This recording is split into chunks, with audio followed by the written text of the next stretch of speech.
You're watching Talking About It. I'm John Griffith. I'm Cara Kilduff.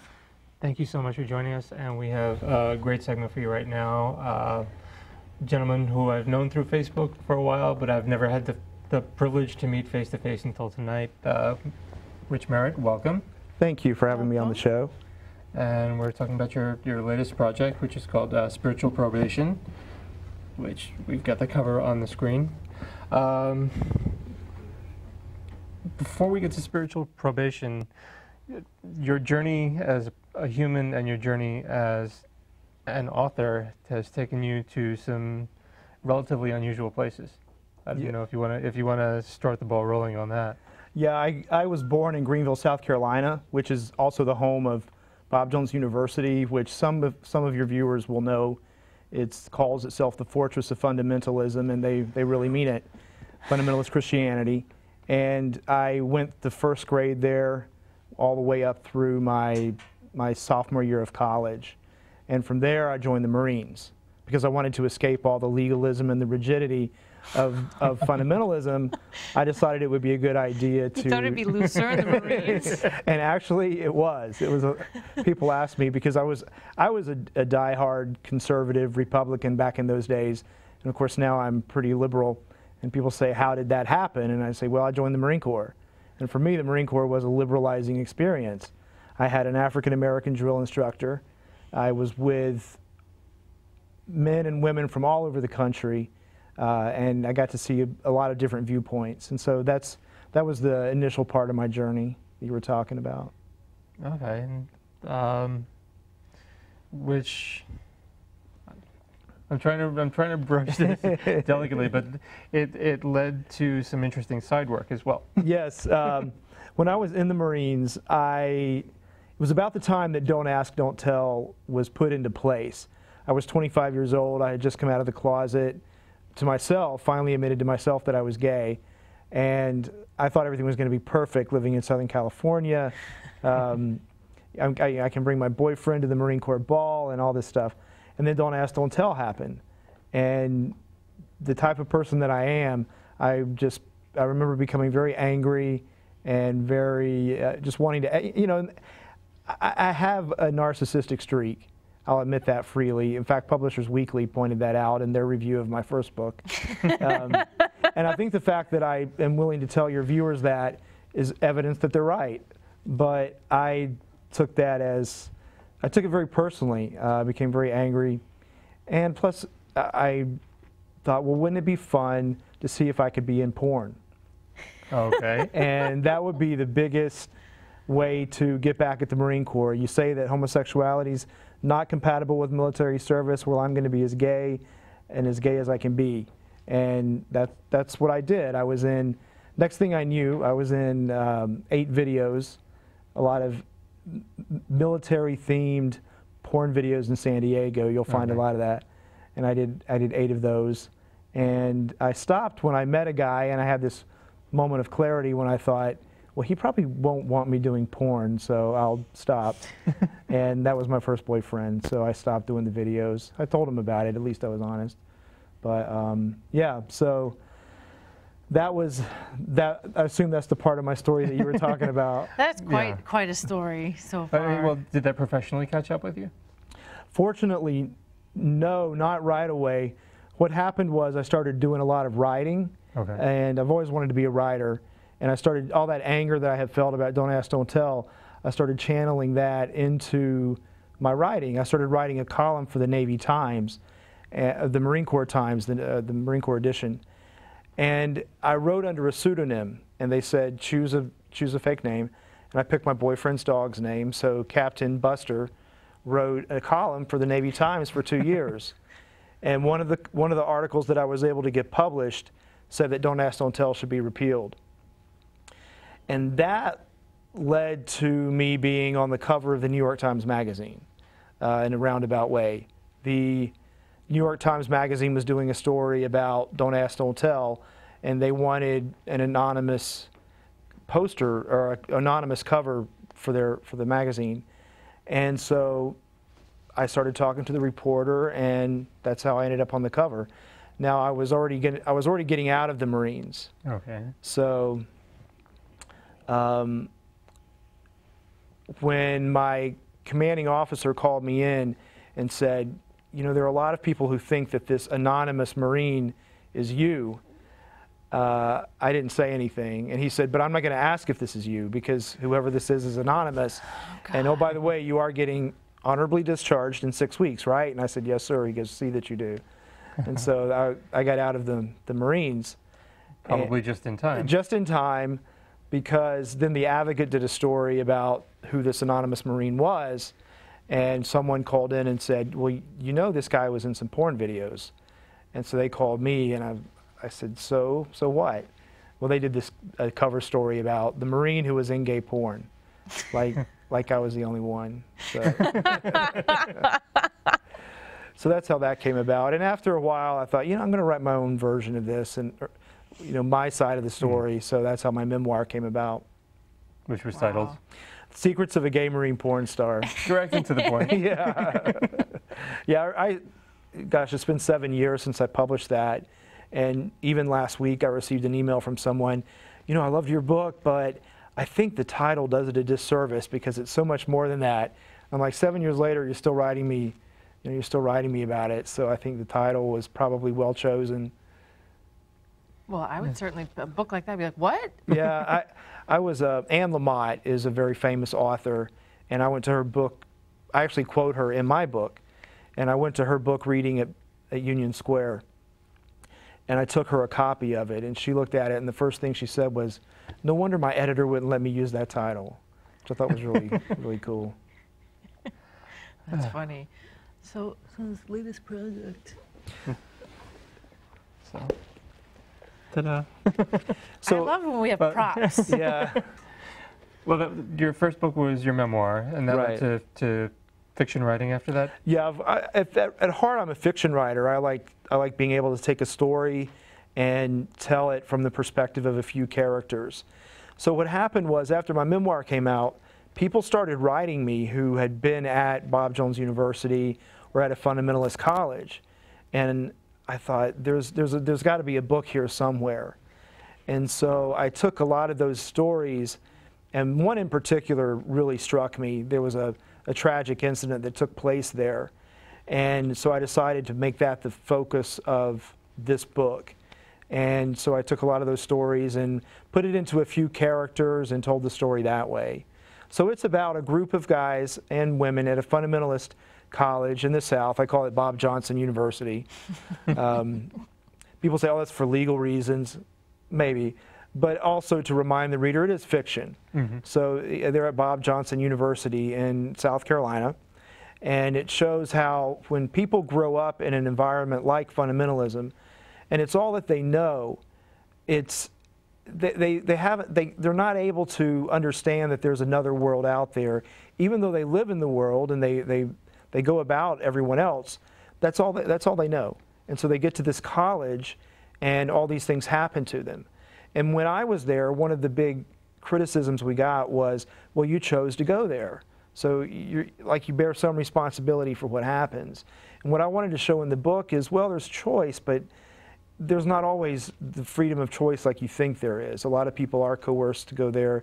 It's the only choice they're given by their families. It's either go to the school or be homeless. So I think that comes through in the book. I just think it's really interesting. First of all, I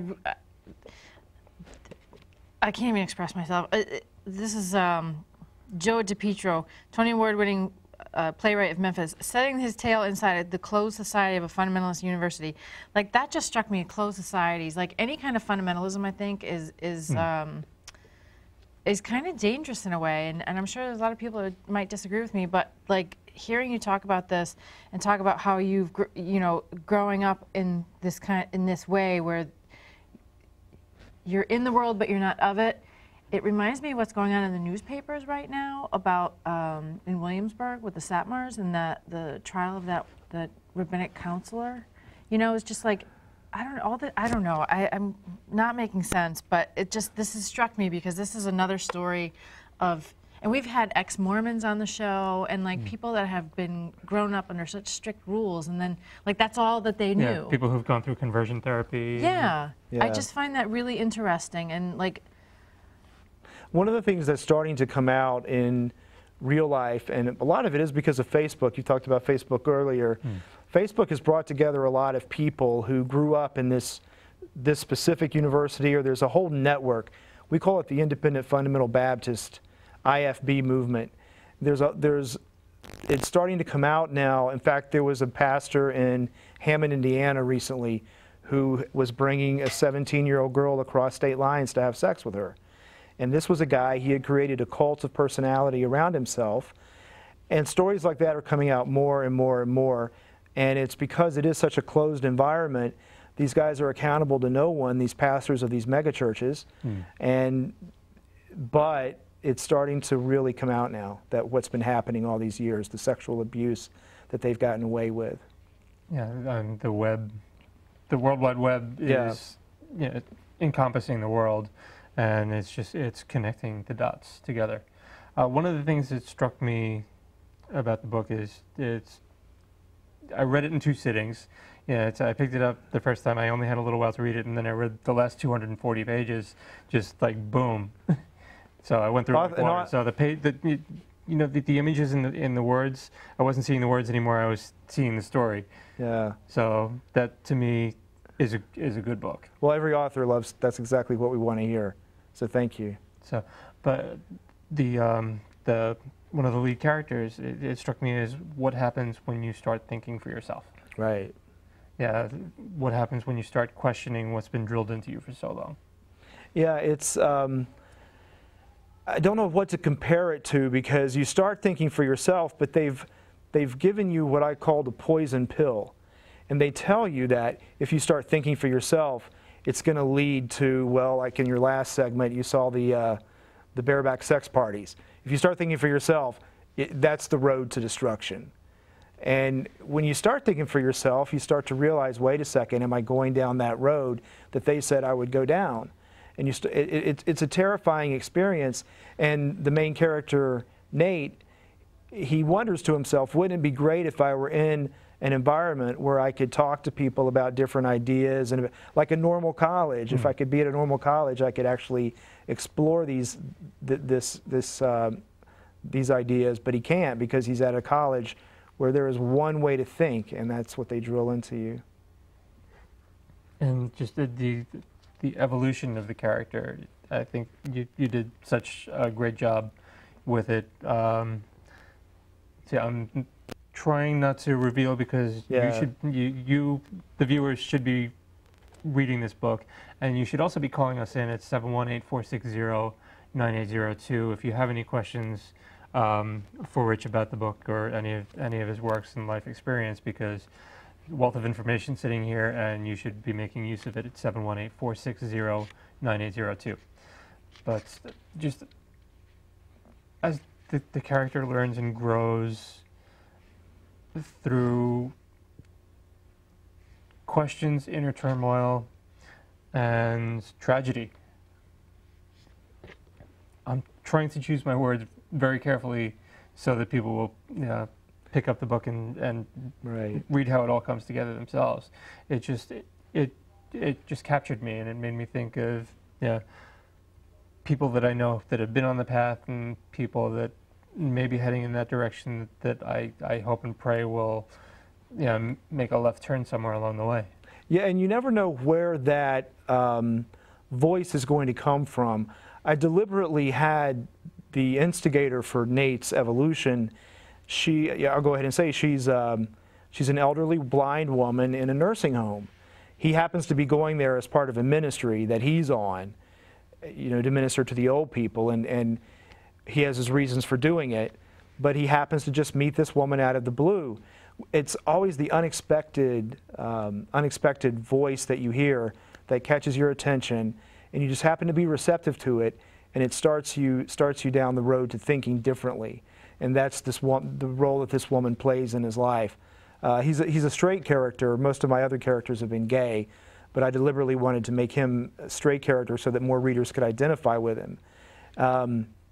He does also happen to meet a younger woman who has completely different ideas about the world. She works at Planned Parenthood, and there is that sexual aspect that gets him to thinking differently also. There's also a gay subplot in the book, as there always is a gay subplot at these colleges. There's on Facebook, there's a group of us gay alumni and former students of Bob Jones University, and I think we're over 100 at this point. And they have a blog. It's called BJ Unity. No, That's really funny.